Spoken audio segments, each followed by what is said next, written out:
What is going on, IF Warriors? It's your boy Edward V, and today I'm going to show you the step-by-step way to measure your calories when intermittent fasting. Stay tuned. I've put out videos about this before, but I'm actually going to show you the step-by-step instructions because I feel that a lot of people still struggle with this concept. It is very simple, and this video is going to be extremely short, and it's just for me to show you how to do this. And I'll probably be more specific with food in a follow-up video to this one. This is just so you guys can get on the track and just start running. If you're focusing on calories, or if calories is driving you nuts, you're not sure exactly how much calories you need to consume for you to be at the caloric deficit that you're supposed to be, this is the video that you could always refer to. In the description down below, I will have the links to two things: the BMR calculator, which is going to be from myfitnesspal.com, and the TDE Calculator, which is going to be from TDE Calculator.net, I believe. The link will be in the description down below. Now I'm going to go ahead and shrink myself to the bottom right corner so that you can go ahead and see these things. You can go ahead and Google these things as well. It's very easy. It will pop up. The first thing that I want you to do is I want you to check out your base metabolic rate. And what this means is that this is how much energy your body will expend even if you literally did nothing at all. That's what that means. If you were in a coma for 24 hours, this is how much energy expenditure would happen, how much calorie expenditure would happen if you did nothing at all. This is to power your brain, to power your heart, for you to breathe. Things that you don't consciously do or focus on. Moving my hands is something that I'm consciously doing. Breathing is something that you just subconsciously do automatically. Your body does that. That number is going to be about 75 to 80% of the energy expenditure that you will actually burn. Most of your calories are burned from stuff that is not even within your control. Once you guys have that out of the way and you have that number, pay attention to that number just so you can get a good idea. I used to tell people to use the BMR number and take 500 off of that as long as it's not below 1200. So if your BMR was 1400 and I told you to take 500 off of that, you would not pass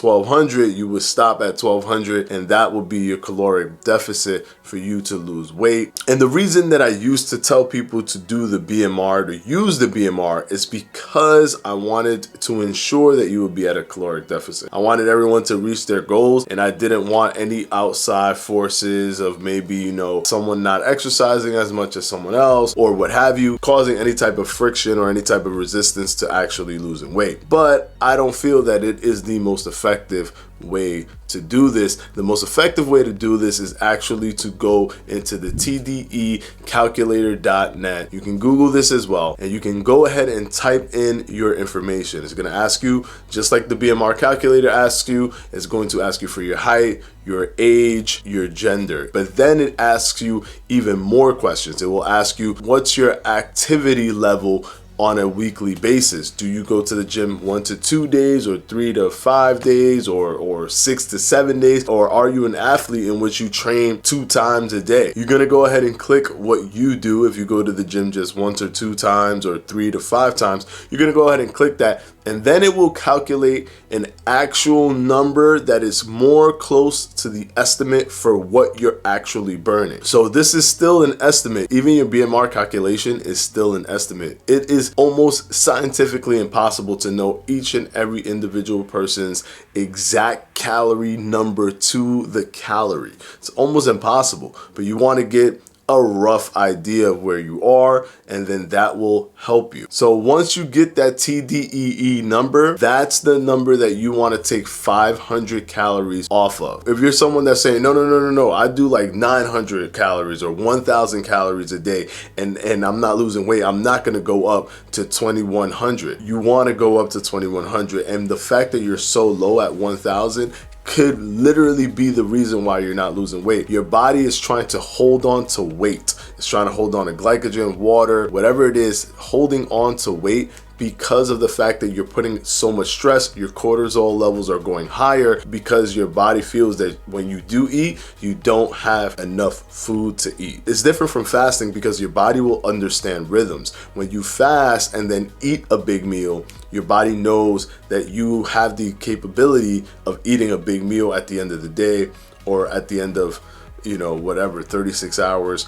You just have the ability, you have a rhythm in which you can eat this meal. And when you do eat, your meals are that big. You're sending a different negative signal to your body when you finally do eat, you're eating just 1,000 calories. You want to elevate that, get it closer to your TDEE number. You could bring it a little bit lower if you want, because I know with a lot of people, it's harder to eat when it comes to intermittent fasting. It's harder to eat so much, but if it's easy for you to eat so much, then look at the TDEE number. It's going to be much more enjoyable for you. If it's harder for you, just try to get as close as you can. As long as you're above that 1,200 mark and 1,500 mark, whatever it is, you will still get in the calories that are healthy for the day. I'm going to do a follow-up video very soon depicting the actual macros of the foods, touching on that so they can help you with your weight loss journey, and giving you some examples of foods that I use when I'm actually cutting weight. The links will be in the description. Use those links, put your numbers in, and then you'll have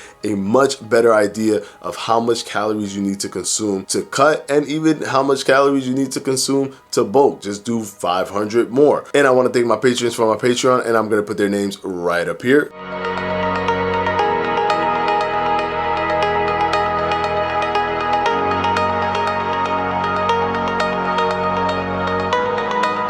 And I'll see you guys on Sunday for another FAQ. Peace!